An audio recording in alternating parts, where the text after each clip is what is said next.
Orogani Banadia, Isan Rakabala Harjania, Kan Kenya, Bergomin Kenya, Figicha Fura Kenya, Jirena Barabati. Amen. Hallelujah. Amen. Jirenium to Barabara, Namota by Yefimbelet to Fakar. Jirena Barabara Jitun, Mana Kenya, Isa, Gelgala, Gata Never as a Sabo, Isa Kesa Tihara Galfa, Baka Butinger, Baka Buluminger, Mirga Jesus.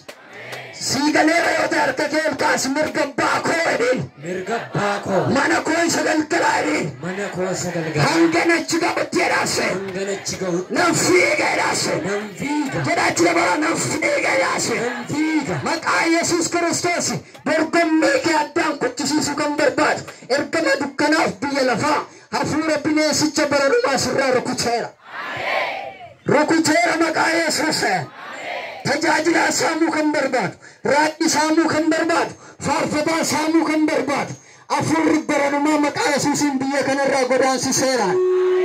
Namitor Gomika Sakabo Kango, but Ago of Jesus Christus in El Kafadar Kakesan. Der Gomia Sitasis Kamberbad, Manakegal Galara Yada Katikas to Casitasis, Huna Diga Holy Chance Ragodan Sisera. Amen. Mena ragodane rarasu. Ragodane. Jira Yesus. Amen, amen, amen. Kanaf nui isa ilalle figna. Mana Kenya isa galgala. Isa ilalle figna. Yesus gofta. Figicha Kenya dalkabe kafit ambasu. Gofta Yesus Kristus isa nui wajjini fig. Ibrota kudalama. Lakkoofsa kudha lama kaasee nan dubbisa akka jedha maqaa Yesuusin. Kanaafis harka keessan isa bushaa, jilba keessan isa mudhukaa jabeessa. Miila keessaniif akka ta'utti irraa deemuudhaaf daandii qajeelaa godhadhaa. Yees miilli inni naafate hin fayyaa. Iddoodhaa hin kaatu.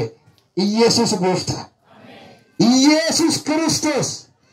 Ijake irrakaate yoo ati figde Yesus irraa ijake buqqifachuu yoo tidde maqaa Yesus Kiristoosin sagaleen kun si jabeessa cubbuu irraa si fageessa sagaleen kun badiisa irraa si deebisa sagaleen kun fiigicha hafuuraa keessatti gufuun inni guddaan cubbuun immoo hojii jallinaa hojii Waaqayyo jibbu isa kana laphee keessaa kan buqqisu Humna diiga hoolichaa nama sirratti dhangala'aa furri qulqullu.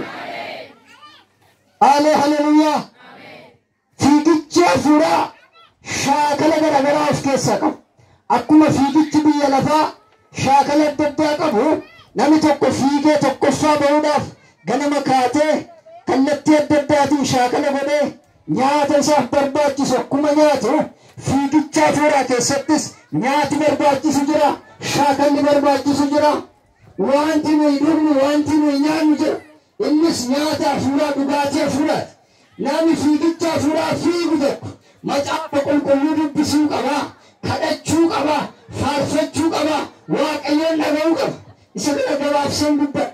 Sagaleen kun guyyaas dubbatamaa oole waan ta'eef Waaqayyo gooftaan macaa fiigicha hafuuraa keenya isa fiixaan baasu waan ta'eef Yesus sagalee gabaabaa kanaan dhaloota irratti akka inni waa biqilchu nan beeku. Kanaaf dhalooti baay'een fiigicha hafuuraa jalqabanii achuma kan ta'an waggaa waggaan guddinni hafuuraa isaanii xiqqaachaa kan deemu deddeebi'aa kan deemu shaakala kana of keessaan qaban. Macaafa qulqulluu wajjin fireemiti namni baay'een pheenxee maqaan jedhamu baatee deema malee macaafa qulqulluu wajjin firooman qabu. Shaakala kadhataan qabu. Inni kun immoo dorgommii hafuuraa keessatti mo'icha guddaa. Yesus gooftaa. Sagalee Waaqayyoo jechuun sagalee beektotaa, sagalee hayyootaa, sagalee saayintistoota biyya lafaa miti. Macaafi qulqulluun akka jedhu sagalee Waaqayyoo kunedha. Humna hojjetu of keessaa qaba. Yesus gooftaa. Kana jechuun maal inni humna kan barbaadu. Yesus gooftaa. Sa'aatii kanatti yookaan immoo bara keenya keessatti wanti hojjetamu maaliin hojjetamuun kan isarra jiru maaliin mana miti qonnaa kee miti waan biraa miti hojjetamuun kan isarra jiru jireenya keeti. humna hojjetuuf keessa qaba kan jedhu sagaleen kuni jireenya bara baraatti kan si geessudha. Sagaleen kuni warra keessi isaanii dhumateef keessa kan tolchu Yesuus gooftaa. Sagalee kanan beektu taanaan waldaa keessattis nama rakkisti. Yoo tajaajiltes nama rakkisti. Yoo faarfattes nama rakkisti. Maqaan Yesuus Kiristoosiin shaakala dubbii kana nyaachuu har'a sa'aatii kanaa jalqabin madhiidha hoolichaa. Kana mana keetti galcheera maqaan Yesuuseen.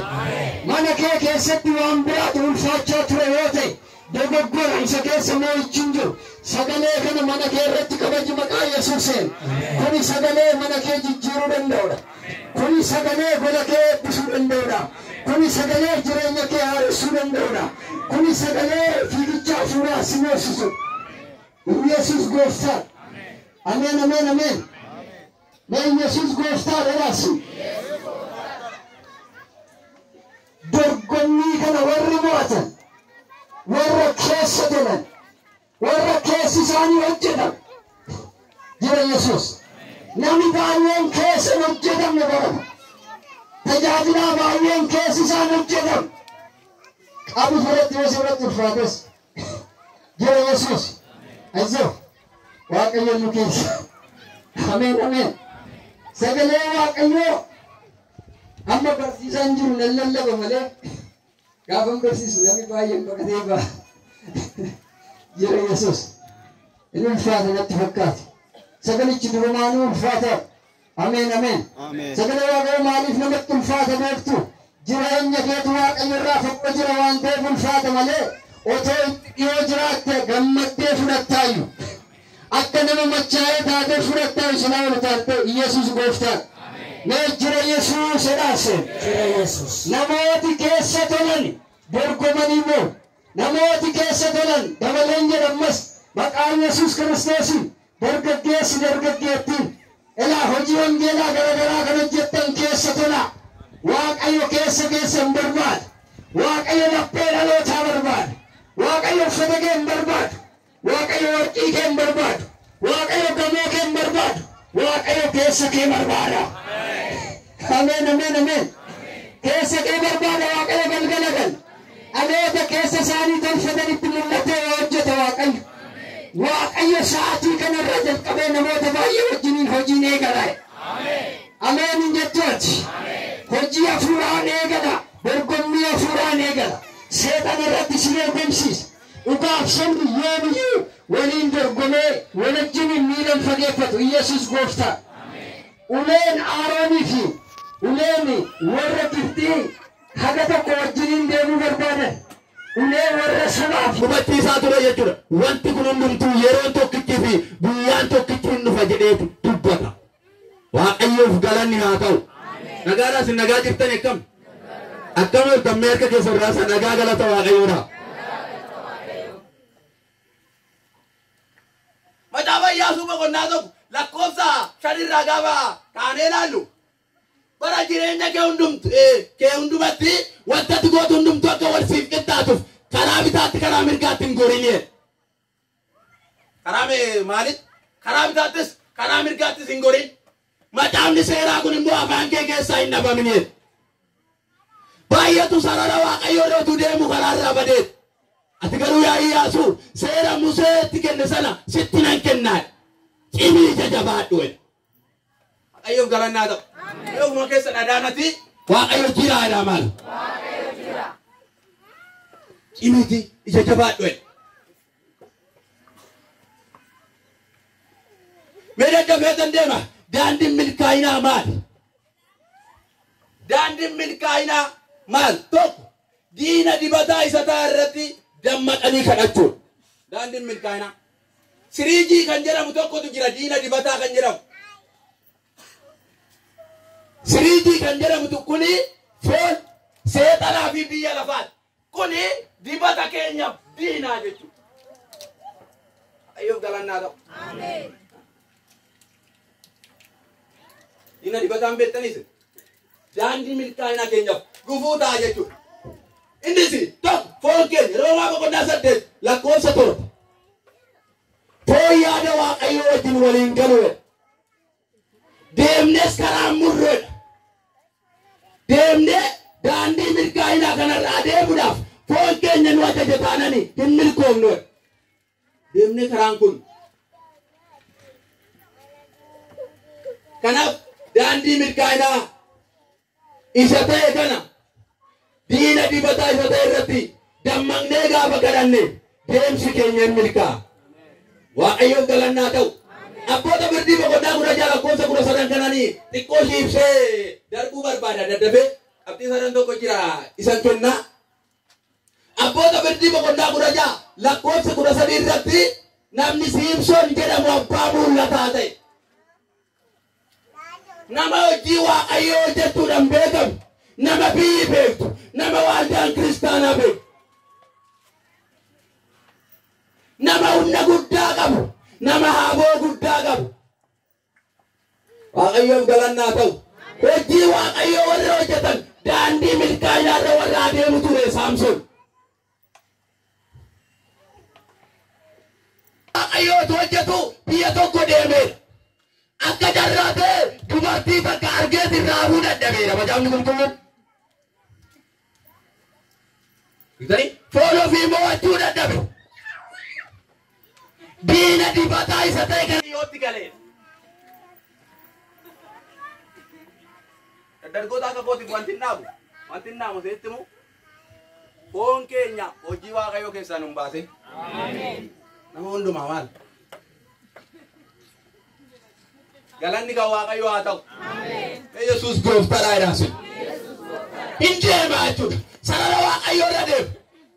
Warra karaa irraa badan karaatti deebisa. Ajitanii? Warra karaa irratti badanis ol kaasa Siimsoon. Gaaf tokko akka carraa ta'e carraan isaa qabame. Dubartittii sana jaalatat mee? Isheenis namoonni faallaa Siimsoon ta'an humna Siimsoon kana akka nutti himu ati qoraadhu jedhan. Meetii warqee sii kennina waan ta'eef Saamsoon humna kana eessaa akka fuudhu meeti qoraadhu irra gahi. Gaafa sana immoo si gammachiisna jennaan ookee jette dubartittii. Min gammadaan. Humna isaa kana garuu nan qabaate. Haizoo giddiin qabaatinaan. Waaqayyoof galannaa ta'u. Irraa hin bara. Waaqayyoof galannaa ta'u. Gonfoo warra mo'anii fudhachuudhaaf deema silaa Saamsoon. Akka kalee galgala dubbanne simannaa samiirraa argachuuf deema. Waaqayyoof galanni haa ta'u. Simannaa samiirraa Waaqa irratti miidhaguuf deema silaa Siimsoon. Uma isaallee hin beeknu Waaqa bira dhaqneen argine. Argitanii? Humna guddaa qaba. Ergamoota Waaqayyootiin ajjabamee yeroo eegamu adadaan yoo xiqqaa ta'e si'a shanaffaatti itti mee. Ani dhaladhee amma kana ga'ee qarabaan mataa koo irra hin geenye. Dibatatu ana keessa jira. Sammuu koo irra kaa'ame. Takkaa namoonni baay'een arguu hin dandeenye. Kana gaafa narraa haadde naaf gamaan nan dadhabaan. Humna kana qabdaati hin jette dubartittii. Yeroo lat gootee irra haaddu inni humna dhaba achumatti ta'a. Waaqayyoof galannaa ta'u. Dhuma isaatinitti immoo waan baay'ee faasiliitii baay'eetu jira. Kan faarfachaa ture sirbaa ture. Daakuu daakaa turedha. Nama gaddisiisu baay'ee daakuu daakaa ture hin daaksisanidha. Itti qeeqaa turanidha. Siimsoon garuu gooftaan ooyennaan baala humna tokko naa dabaleen. Nan gaddaa'e. Waaqayyoof galannaa ta'u. Dhiyoo kee hafuura keenyatti kan ta'uu barbaade galgala kana Waaqayyo nurraa haa dha'u. Haaloo. Nan gaddaa'e. Yaaqoob boqonnaa 4 lakkoofsa 4 irratti maal jedha? Biyya lafaatti michoomuun diina Waaqayyoo nama taasisaadha. Maalitti michoomuun? Maalitti michoomini? Biyya lafaatti michoomuun diina Waaqayyoo nama taasisaadha. Hojii Waaqayyoo wajjin waliin galuudha. Biyyi lafaa gurri ishii duudan. Dhageessoo jechuudha. Asiin gaafa itti bada asiyya. Kanaaf sagalee Waaqa gurri ishii duudadha jechuun maal jechuudha? Gurri duudadha jechuudha. Yeroo jennu maal jechuudha? Sagalee Waaqayyoon dhaga'u jechuudha. Hin fudhatu sagalee Waaqayyoo. okkeen jedhu hin amanu jechuudha. Hafuura qulqulluu keessa hin bulle. Waaqayyoof galanni haa ta'u. Namni hafuurri Waaqayyoon keessa bule immoo ijoollee Waaqayyooti. Haleluuyaa. Hafuurri Waaqayyoon na keessa jiraata na keessa bula kan jedhu harka isaa olaa kaasu. Ammas dabalataan gargara gara sinii faari kumaal. Argitanii? Keessan buloon. Hojii ergamootaa keessatti kan laalle sana.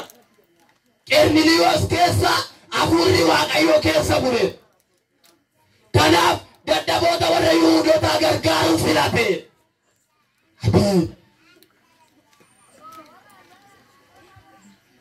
Maatii isaa wajjin nama wajjin Waaqayyoo kabajani. Nama daandii milkaa'inaa irraa deemedhaan. Gaaf tokko garuu gooftaan akkas jedhe Qerniiliyoos jennaan ooyidhi Waaqayyo kadhata keedhaa ga'eedhaan. Egamaan Waaqayyootti dubbate. Kadhata kee dadhaboo. Kajarraa ta'e kutaa kana ganama buleessi keenya kaasira Waaqayyo isaa eebbisu. Lammaffaa Xiimotewoosi boqonnaa afur lakkoofsuma tokko irraa gaafa dhaqnee laallu gadiittanii gaafa laaltan dubbicha lallabee Phaawulos amattee garuu namatti of hin laafine. Xiimotewoosin kan guddise addunyaa hafuuraa keessatti Phaawulosi argitanii dhugaa barsiise. Namni dhugaa dubbatu immoo firaan qabu.